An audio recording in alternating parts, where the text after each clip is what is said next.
los asuntos de Dios. Diga, los asuntos de Dios. Esta palabra vamos a estar administrando el tema en el libro de Mateo capítulo 16 verso 21. Mateo 16 21. Y leemos la escritura donde dice: desde entonces comenzó Jesús a declarar a sus discípulos que le era necesario ir a Jerusalén y padecer muchos de los ancianos, de los principales sacerdotes y de los escribas, y ser muerto y resucitar al tercer día. Entonces Pedro, tomándolo aparte, comenzó a reconvenirle, diciendo: Señor, ten compasión de ti, en ninguna manera esto te acontezca. Pero él, volviéndose, dijo a Pedro: quítate delante de mí, Satanás, porque me eres tropiezo, porque no pones la mira en las cosas de Dios, sino en las de los hombres. Entonces Jesús dijo a su discípulo: si alguno quiere venir en pos de mí, niéguese a sí mismo y tome su cruz y sígame, porque todo el que quiera salvar su vida, la perderá, y todo el que pierda su vida por causa de mí, la hallará. Estamos diciendo entonces que todo esto que usted está viviendo, que usted tiene en su mano, que está haciendo, que la mayoría de las veces que se ocupa son asuntos temporales. Y precisamente vamos a estar hablando acerca de las cosas de Dios, porque resulta ser que una de las cosas que provocó el pecado es que nos golpeó tanto la mente que creó una amnesia, creó una pérdida de memoria. Y ahora el Espíritu Santo nos está trayendo entendimiento, nos está revelando, nos está haciendo recordar, ¿verdad? Todos los asuntos de Dios, todas las cosas que al Padre nos otorgó en su eterna voluntad. Porque si somos realmente de la tierra, y ya no somos, no somos del cielo, no somos de la tierra, la mayoría del tiempo que a veces ocupamos nosotros, y a veces nos afanamos, y a veces decimos que metemos nuestras oraciones, ayunamos por esas cosas, la mayoría de estas cosas nos ocupa mucho por los tiempos terrenales que a veces la iglesia está viviendo. Dice amén esto. O sea, estamos muy fatigados, muy preocupados, ocupamos mucho tiempo en las cosas terrenales y en las cosas temporales. Yo digo, bueno, es correcto que si no pertenecemos a esta tierra y pertenecemos al cielo, estemos ocupados tanto tiempo en las cosas terrenales. Y yo decía que a Satanás le conviene que usted se mantenga entretenido en las cosas temporales. O sea, si usted le da mucha ocupación a las cosas temporales, le cuadra, porque a veces no es que usted, olvide realmente lo que Dios le ha asignado, sino que Satanás sabe que si vas a vivir 80 años de tu vida, en esos 80 años de tu vida van a estar el 50% ocupado en las cosas de la tierra. Tu vida no va a ser tan efectiva, tu vida no va a ser tan eficaz como Dios quiere. Y esa es la realidad, porque decíamos una de las enseñanzas que una de las razones por la cual la semilla del Evangelio es estropeada, es detenida, es ahogada, es por causa de los afanes de este mundo, los afanes de este siglo. Y no es que usted no trabaje, hay que trabajar, hay que ocuparse de la familia, hay que echar adelante, pero tenemos que entender que a qué hemos venido a esta tierra. Tenemos que entender que hay cosas por las cuales Dios nos puso en esta tierra, y esa es la razón por la cual tú existes. La razón de ser tuya, iglesia, es el propósito de Dios tuyo en esta tierra. Si la iglesia no cumple el propósito por el cual está puesta, simplemente se convierte en inefectiva. Es como la sal que si no cumple su función, pues no sirve. O sea, no sirve realmente. Y usted tiene una asignación, usted tiene una razón de ser, de estar acá en esta tierra, y comprender la razón que Dios le ha dado ese sentido es entender las cosas de Dios, las cosas de Dios. Al entender las cosas de Dios, solamente las vamos a poder comprender por medio del Espíritu. Y decíamos una de las enseñanzas que una de las locuras que hemos cogido a veces es la oración para pedirle a Dios nuestros deseos personales. Y todos tenemos deseos personales, todos tenemos sueños, quisiéramos que se cumplieran en nuestra familia, pero el asunto es que si hemos cogido la oración mayormente para eso y no hemos ocupado realmente la oración en el sentido de lo que Dios quiere hacer, entonces hemos perdido la razón básica de lo que Jesús nos dio para que oráramos. Que Jesús decía, cuando ustedes oren así. Bueno, aunque mucha gente ora, pero que empieza a orar, lo que hace es a pedir, a pedir. Y realmente es un error, un error. Cuando ustedes oren así: Padre Santo que estás en los cielos, santificado sea tu nombre, venga tu reino. Hágase tu voluntad como en el cielo, así también en la tierra. O sea, el primer sentido de la oración es poder comprender que la oración es para que tú comprendas que lo que Dios quiere de inicio es que su reino se establezca en la tierra como mismo está en el cielo. Y la importancia de poder establecer el reino de Dios en la tierra como mismo está en el cielo es haciendo la voluntad como del Padre. Obviamente yo poder conocer cuál es la voluntad de Dios para mi vida. O sea, cuál es la razón de ser. ¿Por qué existe? ¿Por qué? ¿Qué es lo que Dios quiere hacer contigo, amado? ¿Qué es lo que Dios quiere hacer contigo, iglesia? Y esto es cada uno en particular. También vamos hablando de este tema. Hablamos de la iglesia como cuerpo, como iglesia corporativa. Aquí está el cuerpo del Señor, una parte de ellos, otros están en otro lugar en esta mañana. Pero usted es miembro del cuerpo de Jesucristo. Y cada uno de los miembros del cuerpo de Cristo tiene funciones específicas, funciones importantes que debemos cumplir y que debemos funcionar dentro de la vida de la iglesia. Ahora, los que todavía no conocen cuál es la función, la razón por la cual Dios te puso a la iglesia, te toca gestionarlo, te toca resolverlo ¿en qué? En oración. Hello. O sea, mayormente no es para que estés cogiendo la oración para que pidas tantas cosas como a veces pides. Y lo primero que Dios tiene que ministrar a tu vida es revelar la razón por la cual estás aquí dentro de la iglesia. ¿Qué Dios quiere hacer contigo? ¿Qué Dios quiere usarte donde te puso? En la casa, en la familia, en la nación donde te puso. Y eso es muy importante porque si no nos convertimos en alguien que pasamos sobre la tierra como sombra. ¿Qué hace una sombra? Algo pasajero y nadie se acordó de ti. ¿Sabía usted que yo no soy una persona muy importante? El importante es Cristo, pero llevo 26 años en el ministerio. Si usted pasa por algún lugar y donde he pasado y preguntan por mí, dice: ¿usted conocen a fulano de tal? Hay personas que dicen: bueno, no lo conocemos, pero oímos hablar de él. ¿Por qué? ¿Por qué tiene que ver esto que estoy enseñándole? Porque una de las razones que Dios te puso aquí es que tú hagas una obra en la tierra que marque diferencia y que no sea una sombra a pasar, sino es que realmente alguien sepa lo que tú hiciste en Dios, tu función dentro de la vida de la iglesia, que no sea como algo que, ¿sabes? Una sombra que pasó sobre la tierra. Es por eso que en la Biblia, en la historia de la iglesia, marca algunas personas. La Biblia habla de Pablo, habla de Eliseo, habla de Juan, muchas de Pedro. ¿Cuántos personajes hablan las escrituras? ¿Por qué las escrituras hablan de tanta gente? Dejaron una historia a marcar, porque hicieron algo, se le llamaron gente de fe, marcaron una diferencia que repercutió en edades, que repercutió en tiempo. Entonces ahí está el punto, que la vida de la iglesia consiste en que la iglesia no puede ser una iglesia que, que no tenga una vida de manifestación, de expresión hacia afuera.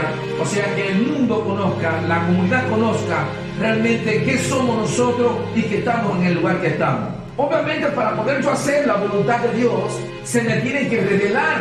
Para poder yo hacer lo que Dios quiere, necesito meterme en oración y decirle: Señor, ¿cuál es la razón por la cual tú me abres la puerta a Canadá? ¿Cuál es la razón por la cual, porque si hace tanto tiempo que vengo intentándolo y no he podido?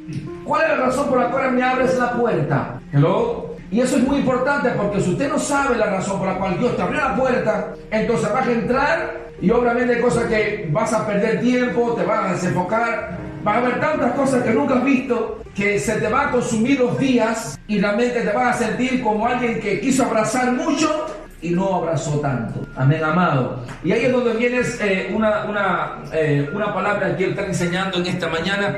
Jesús se encontraba en un lugar y él le decía a sus discípulos. Jesús decía a sus discípulos, vamos a leer esta parte. Comenzó Jesús a declarar a sus discípulos que le era necesario ir a Jerusalén y padecer mucho de los ancianos, de los principales sacerdotes, de los escribas, y ser muerto y resucitar al tercer día. Ahora vamos a coger un poco de esta parte. Jesús mostró en su vida y reveló en su vida una necesidad. O sea, era necesario. Había algo que él quería que se cumpliese en su vida. O sea, él sabía que había cosas que todavía faltaban por cumplirse y que él estaba ansioso, deseoso ¿de qué? de que se cumpliera. Cuando usted conoce la voluntad de Dios, cuando usted sabe lo que Dios quiere hacer contigo, usted no solamente lo busca en oración para que ese cumplimiento llegue, sino también diga, colabora con Dios, ¿sí o no?, para que ese cumplimiento se haga. O sea, Jesús le decía, anhelo, es necesario, ya me faltan 4 cosas. Tengo que ir a Jerusalén, tengo que padecer, tengo que morir y tengo que resucitar. O sea, 4 cosas Jesús le diría. O sea, le faltaban, había transitado un periodo de tiempo y él decía, me faltan 4 cosas. Me es necesario que esto se cumpla. Entonces, vamos a ver la edad que tienes, no me la diga por favor. ¿Cuántas cosas te faltan por hacer? ¿Ya sabes lo que te falta por hacer? ¿Todavía no lo sabes? ¿O ya tienes definido en tu vida qué es necesario? Porque ahí es importante para mí, no sé para ti. Para mí es importante saber qué es necesario para mí. Pero es importante que puedas valorar en el tiempo que tienes, en la razón tuya de ser en esta tierra, ¿qué te falta? Mira la edad que tienes, el tiempo que tienes, qué es lo que te falta por hacer en esta tierra antes de salir. ¿Cuál es tu mayor necesidad? Tener un carro, tener una casa confortable, tener bienes materiales. ¿Qué es tu mayor necesidad? ¿Cuál es tu primera necesidad?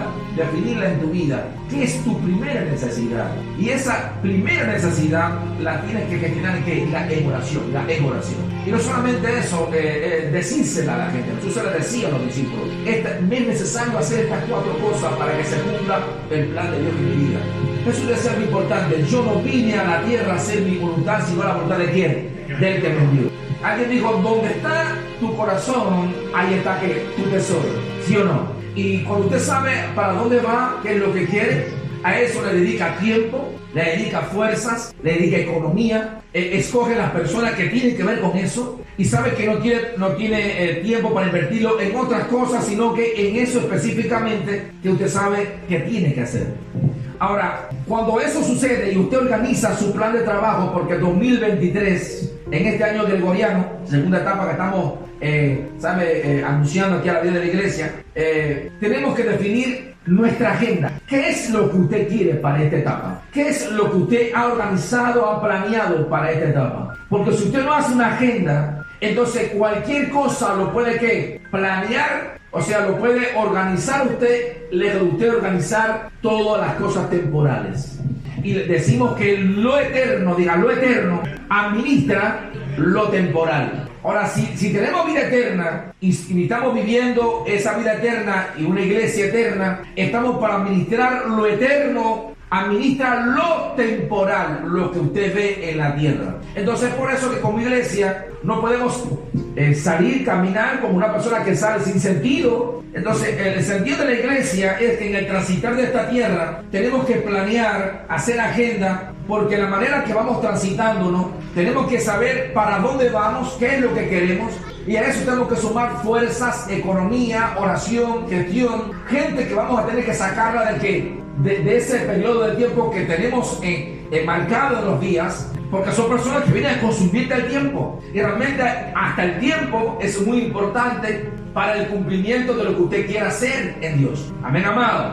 Usted tiene ya, no sé, voy a regularle 40 años en la media de la iglesia ahora mismo, 40, 45 años en la media de la iglesia. Y si en la media de la iglesia, que estamos diciendo que si va a vivir 80 años, ya en 35 de años, o sea, lo que dimos hasta el 3, o sea, estamos hablando que en 35 entre 3, estamos hablando que sale a unos 12, o sea, a 12 años. ¿Por qué entre 3? Porque 8 horas cogemos para dormir, aquí coge más, pero bueno, vamos ayudando también.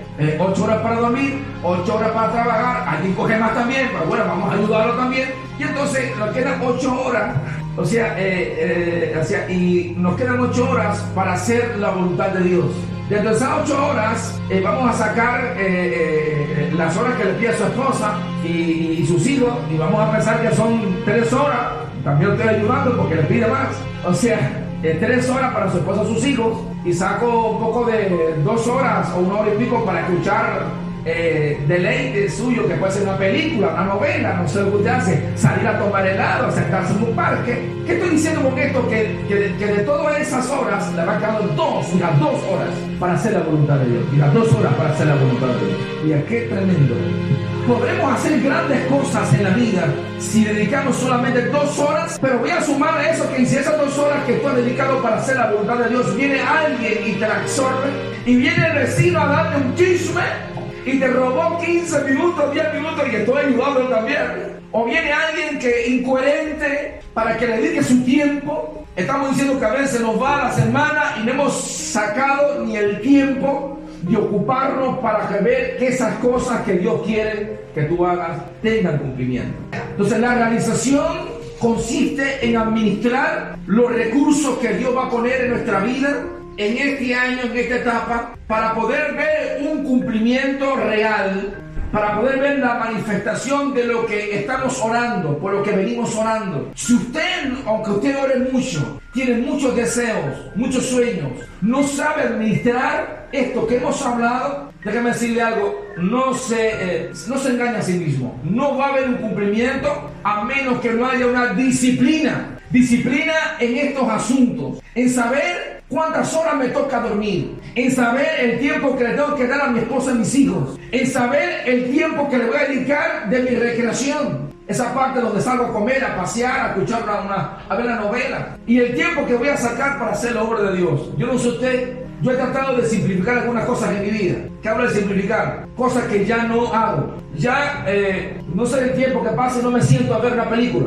No veo un programa de televisión. Ya, pastor, no es que sea religioso, sino es que tengo unos años ya que he vivido y no puedo darme el lujo de estar viendo películas ni ver novelas, porque entonces me quedan menos horas que usted, ¿sí o no? Y si me quedan menos horas, entonces tengo que redimir tiempo, tengo que salvar tiempo, porque hay una razón de un cumplimiento de este año en mi vida por etapas. Yo vengo marcando mi vida en la tierra por etapas. O sea, para que haya un cumplimiento de lo que Dios ha marcado para ti, tiene que organizarlo por etapas y ser disciplinado en la agenda. No permita que nadie venga a consumir tiempo a tu vida si no estás dentro de la agenda que Dios trazó para ti. O sea, no tengo tiempo. Después que yo le saque el tiempo de mi esposa y mis hijos, yo no tengo tiempo para estar sentado en un parque. ¿Es bonito? Claro que es bonito. Lo que pasa es que tengo una agenda. Lo que pasa es que tengo cosas que hacer. Y si tienes cosas que hacer y administras bien tu tiempo, podrás entonces sacar esa hora que quieres sentarte en el parque para que tu esposa y tus hijos estén al lado tuyo. Pero en este ámbito de poder conocer las razones de propósito en la vida, Jesús lo sabía, que sea, me es necesario. Jesús es una agenda. Él dijo, tengo que ir a Jerusalén. Después dijo que tengo que padecer por todas estas personas. Y él dijo, tengo que padecer por esto. Lo organizó en su agenda. Ya lo sabía que le venía. Dijo, tengo que morir. Me es necesario morir. Pero también tengo que resucitar. Él organizó su agenda. ¿Y sabes qué? Importante, porque no solamente esta agenda tiene que ver con cosas buenas. Diga, son procesos, porque dentro de la agenda hay procesos que tenemos que pasar. Dentro de la agenda hay circunstancias que tenemos que pasar. ¿Para qué? Para que maduremos, para que transicionemos, para que entendamos la voluntad de Dios. Pero siempre se va a levantar alguien para dar malos consejos. Y Pedro dijo, Señor, en ninguna manera te acontezca. O sea, habló del punto humano. Porque si yo estoy diciendo esto, pero si hay una persona que no me conoce, y no me conoce, digamos, la asignación que tengo, va a decir, ¿por qué aburrido tú eres? Pero, ¿y por qué no cojas esto y me da otro consejo? Y Pedro estaba dando un consejo al Señor. Digo, Señor, en ninguna manera te acontezcan estas cosas. Y Jesús no vio a Pedro como un hermano en ese momento. Lo vio como un opositor. Le llamó Satanás. La palabra Satanás significa opositor, alguien que se opone al propósito de Dios. ¿Hello? O sea, Satanás no significa diablo, no significa Lucifer. Satanás significa opositor. O sea, era el adversario, alguien que está en contra, alguien que se opone. Entonces, cuando usted hace una agenda y usted sabe cuál es el propósito de él en su vida, usted tiene que ver cuándo el consejo es de Dios para ayudarme a redimir tiempo, y cuando vienen los satanases, o sea, la gente que son símbolos de Satanás, opositores, que vienen a dar malos consejos, algo que me inhabilita, algo que no me deja proyectarme en el plan de Dios, algo que no me deja hacer la prioridad primero en mi vida. ¿Qué es lo primero en mi vida? ¿Me está entendiendo, amado? Porque como usted sabe para dónde va, usted también sabrá cuando alguien se opone, cuando se pone delante. Ahora, solamente usted podrá definir lo que se le opone, los adversarios, cuando tienes determinado lo que tienes que hacer, cuando tienes determinado tu meta. mientras no tienes organizado tu meta y tu propósito, no sabes cuándo tienes delante de ti un tropiezo. Es muy importante entenderlo. Y esto es para todos, jóvenes, ancianos, para todos. ¿Por qué? Porque Jesús dijo: Satanás, apártate de mí, porque no pones la mira en las cosas de Dios, sino en las cosas de ¿qué? De los hombres. O sea, no era que Pedro estaba dando un pensamiento diabólico, ¿no? Sino era que Pedro estaba dando un consejo como humano, terrenal. O sea, aquí no había ninguna influencia demoníaca, no había demonios por ningún lado. Lo que estaba pasando es que el consejo que estaba dándole Pedro era contrario al plan de Dios. O sea, era un consejo terrenal, temporal, carnal. Entonces, el definirlo, porque hay mucha gente que te va a dar consejos, pero usted sabe que no a todo el mundo puede darle oído. Entonces, cuando usted entiende las cosas de Dios, la vida cambia. Cuando usted entiende la razón por la cual usted está aquí en esta tierra, su vida tiene un sentido. Usted sabe para dónde va, usted sabe lo que quiere. Usted sabe cuándo se está detenido en el tiempo. Yo me inquieto. Esto me pasa a mí. Déjame decir algo. Los que tenemos el Espíritu de Dios, sentimos que estamos a veces en un lugar que estamos perdiendo tiempo. Usted siente una inquietud dentro. Y me siento mal. Y digo, no. Y yo me voy enseguida.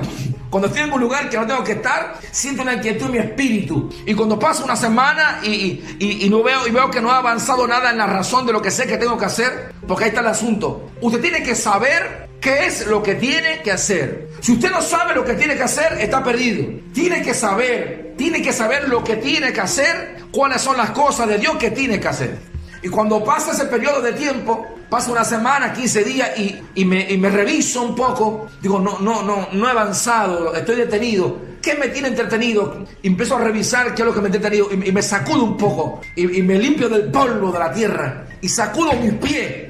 Porque eso se llama sacudir los pies, ¿sabes? Quitarse de arriba todo eso que te estorba. Y me enfoco, digo, no puede ser, el mes no puede pasar sin poder yo continuar la agenda que he preparado para esta etapa. Porque es necesario cumplir esta etapa. Y se tiene que hacer en ti, iglesia, un proyecto de lo que Dios puso en tu vida mientras estés en la tierra. Tienes que marcar tus etapas. Tienes que comprender la razón por la cual Dios te ha puesto en esta tierra. Esto es para ti que escuches el audio también. Tienes que entender la razón por la cual estás en esta tierra. Tienes que marcar la etapa. Si pasaron 6 meses y estás detenido en el tiempo, estás entretenido en las cuestiones temporales, sacúdete, echa fuera todo ese peso que no te deja cumplir y hacer las cosas de Dios. Ahora, Pedro estaba dando un mal consejo, obviamente. Ahora, el libro de Gálatas, capítulo 2, verso número 20, Gálatas 2:20, dice la Escritura: con Cristo estoy juntamente crucificado, y ya no vivo yo, mas vive Cristo en mí. Y lo que ahora vivo en la carne, lo vivo en la fe del Hijo de Dios, el cual me amó y se entregó a sí mismo por mí. Ahora, el evangelio correcto no consiste en que tú vivas. El evangelio consiste en que Cristo sea el que viva en ti. O sea, hay un evangelio que se predicó mal por mucho tiempo, y es que el evangelio que la gente viene a la iglesia para salvar su vida. O sea, para salvar su vida. Ayúdame, bendíceme, ¿sabes? Todo esto, peticiones, el Señor va a conceder todas las peticiones de tu corazón. ¿Sabes? Un evangelio es un disparate, un evangelio que es un disparate. ¿Y por qué estamos hablando de un evangelio que es un disparate? Porque ese evangelio está enfocado en la persona, en sí mismo, en ti. Un evangelio está enfocado en ti y no está enfocado en qué, en la voluntad de Dios. Ahí está el punto. Cuando te presenta un evangelio que está basado en suplir tus necesidades particulares, entonces no es el evangelio del reino de Dios, ni es del rey. Porque el evangelio del reino de Dios consiste en hacer la voluntad de él y no la tuya. ¿Me estás entendiendo, amado? O sea, cuando te predicamos el evangelio del reino de Dios, consiste en que puedas comprender en oración que hay una voluntad que está primero que la tuya, y que Dios no va a abandonar su voluntad por la tuya. Que Dios no va a abandonar sus propósitos y asuntos eternos por asuntos temporales tuyos. Y qué bueno que Dios lo hace así. Porque imagínense, si Dios empieza a responderles caprichos, deseos, sueños particulares de la gente, entonces nunca se va a hacer la voluntad de Dios. Entonces Dios deja de gobernar, Dios deja de ser un rey para que usted sea que reine y Él sea su siervo. Ahí está el punto de un evangelio mal anunciado. Cuando el evangelio que se anuncia a la gente para que la gente venga y salve su propia vida. Jesús dice, el que quiera salvar su vida, que dice, la perderá. O sea, pero el que la pierda por causa de mí, ¿qué cosa? La hallará. Ahora, ¿qué estamos hablando? ¿Qué consiste el evangelio? En perder nuestra vida. Diga, en perder nuestra vida. Pastor, que está diciendo, sí, por causa de Él. Diga, por su causa. Si dentro de la voluntad de Dios me toca padecer, pues ahí consiste en hallar mi vida. Si dentro de la voluntad de Dios me toca quedarme aquí, en este lugar, en esta nación, pues aquí consiste mi vida. Si dentro de la voluntad de Dios está que yo muera por Cristo, incluso me metan preso y allá adentro me maten por predicar el evangelio, pues en eso consiste mi vida. Eso le pasó a Pablo. Pablo tenía que ir a predicar el evangelio a Roma y el Señor le dijo, allí vas a padecer y allí no regresarán nunca más. Por causa de predicar el evangelio, mi evangelio, te van a matar. Pero tienes que ir y vas a predicar mi palabra y le van a enseñar mi palabra. De hecho, Pablo sabía que cuando ya él iba para ese lugar, él sabía que iba a morir allí. Un profeta se lo advirtió. Llegó la palabra y le dijo, el dueño de este cinto, así lo van a atar. Y va a ser atado y va a padecer. El cinto era de Pablo. Pablo sabía que era con él. Y la iglesia que conocía de quién era el dueño del cinto, aconsejaron a Pablo. Y le dijeron a Pablo, no vayas. Lo mismo, se repitió lo mismo que Jesús, no vayas. Pero Pablo dijo, no puedo, yo tengo que ir, porque me ha sido ordenado, porque la voluntad de mi Padre, la voluntad de Dios significa que tengo que ir. Yo sé que de allí no voy a regresar. Y Pablo se despidió de la iglesia. Digo, yo sé que su rostro nunca más lo volveré a ver. Pero en eso consistía la vida de ¿qué? De Pablo. Si Pablo, entonces, por querer salvar su vida, no iba a Roma, mejor dicho, entonces sí iba a perder su vida. ¿Por qué iba a perder su vida? Porque se salía de la voluntad de Dios. Porque la vida no consiste en las cuestiones temporales. Ya tú decís, la vida no es temporal. Diga, la vida no es temporal. La vida que tenemos, diga, es eterna. Y estamos para vivir la vida eterna, no para vivir vidas temporales.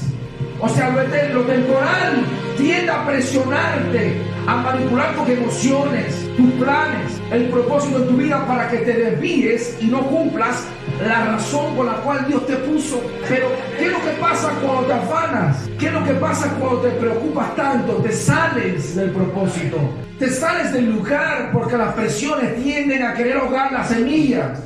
Pero cuando hemos entendido qué es lo que Dios quiere hacer con tu vida y que estás haciendo la voluntad de Dios, la Biblia dice, Dios no le pone bozal al buey que trilla, aleluya.